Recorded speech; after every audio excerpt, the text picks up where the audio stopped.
구독자 여러분 안녕하세요. 에디터조입니다. 얼마 전 MBN이 언더 15이라는 새 오디션 프로를 공개했죠. 오디션 프로 제목 그대로 언더 15, 15세 이하 아이들이 가수 데뷔를 위해 경쟁하는 모습을 담았습니다. 그런데 이거 공개하자마자 논란이 계속 생기고 있죠. 논란의 시작은 방송을 앞두고 언더 15 제작사인 크레아 스튜디오가 SNS에 올린 이 한 장의 사진 때문이었는데요. 이거 보시는 분들 중에 이게 왜 문제야 라고 생각하실 수도 있는데 혹시 이상한 거 눈치채셨나요? 여기 나온 학생들이 초등 여학생들입니다. 여학생들 옆에 보면 바코드가 붙어 있는데 마치 가게에서 파는 물건이나 상품처럼 보이게 했죠. 중요한 건 출연자 가운데 5명이 무려 2016년생인데 생일이 아직 지나지 않았다면 만 나이로 8살입니다. 교사단체들이 이렇게 기겁을 한 이유가 있죠. 초등학생과 중학생에 불과한 어린 참가자들이 노출이 있는 크롭티를 입고 화장을 한 채로 섹시한 표정을 짓는 모습도 보여집니다. 이거 이슈가 커지니까 어제 크레아 스튜디오 대표들이 발등에 불이 떨어져서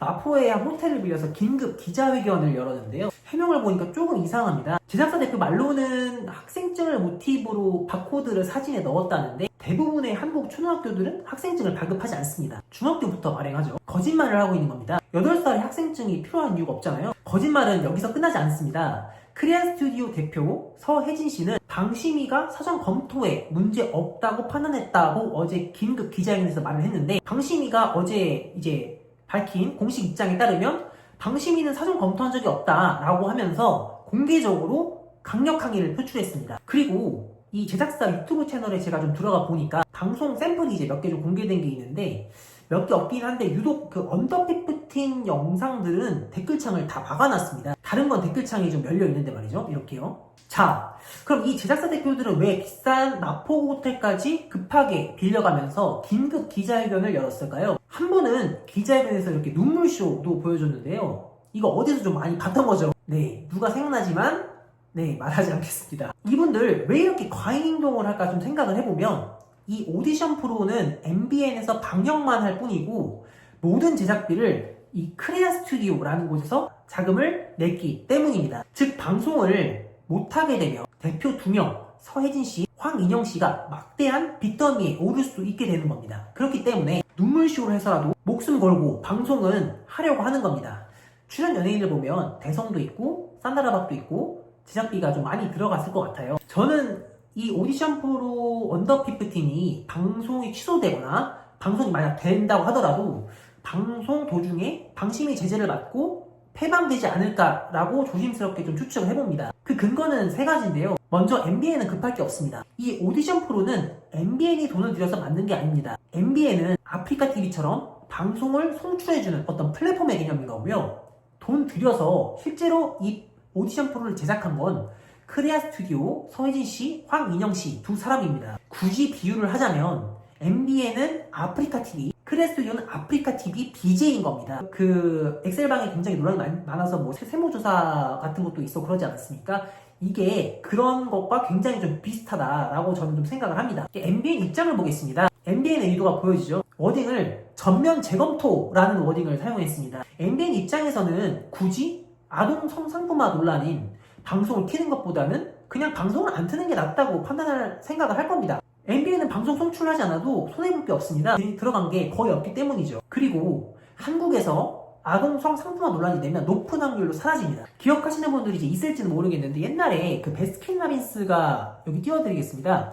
베스킨라빈스가 그 아동 성상품화 광고를 냈다가 불매운동을 맞고 광고를 모두 내린 적이 한 번 있었습니다. 이처럼 한국에서 이제 아동성에 대한 키워드를 한 번이라도 잘못 건드리게 되면 최소 불매운동, 최대는 뭐 조주빈처럼도 될 수 있기 때문에 기업들도 PPL 같은 광고 붙이기가 이제 굉장히 좀 꺼려질 겁니다. 정치권이나 시민단체의 반발도 만만치가 않습니다. 이날 기자회견장 앞에 시민단체 시위대도 좀 등장을 했었고요. 마지막으로 어떤 좀 이런 논란을 좀 떠나서 저는 사실 이 서혜진 PD와 좀 그를 따르는 좀 직원분들이 있을 텐데 그분들은 좀 한 가지 묻고 싶은 좀 부분이 있습니다. 과연 정말 이런 방송을 제작을 하면서 초등학생들의 외모와 어떤 춤선 그런 것들을 점수를 매기고 성적으로 어필하는 그런 방송을 찍으면서 한 번이라도 문제가 될 거라는 생각을 못 해봤을까. 앞으로 MBN이든 다른 방송사든 이 언더 피프티를 송출할 수 있는 케이블 방송사가 쉽게 나오진 않을 것 같아요. 하지만 과연 나오게 된다면 그 방송사도 같이 싸잡여서 이렇게 비난을 살 수 있기 때문에 제 생각에는 정말로 파격적인 조건을 크리아 스튜디오가 제시하지 않는 한 좀 힘들지 않을까 그렇게 좀 생각을 해보고 있습니다. 그리고 또 제가 이제 어제 있었던 기자회견에서 좀 충격을 받았던 부분이 있습니다. 기자회견에서 그 포스터에 대해서 굉장히 많은 논란이 됐었는데 그 바코드 들어간 포스터 있잖아요. 그거에 대해서 서혜진 대표가 학생증에서 포스터 콘셉트를 가져왔다며 성적으로 확증시키는 것에 대해서 너무 놀랐다고 말을 합니다.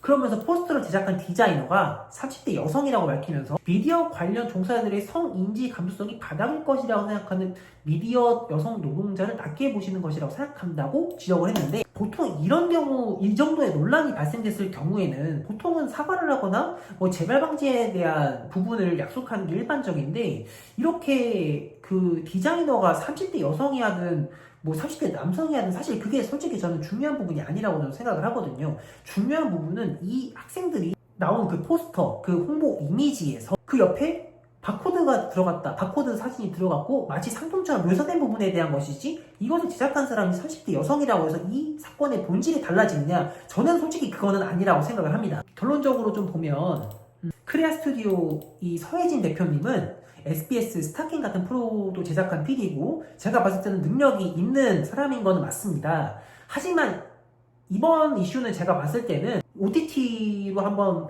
가는 거는 모르겠지만 방심이 제재를 받는 이런 케이블 방송, 지상파 방송에서는 이런 방송을 송출하는 게 사실상 불가하지 않은가라고 조심스럽게 예측을 하고 있습니다. 제 생각에는 그 서혜진 대표님 과감하게 포기를 하시고 다른 재밌는 방송을 만드셔서 손실을 복구하셨으면 좋겠습니다. 오늘 영상은 여기까지입니다. 언더피프팅과 관련한 여러분들의 생각이 있으시다면 아래 댓글창에 의견을 달아주세요.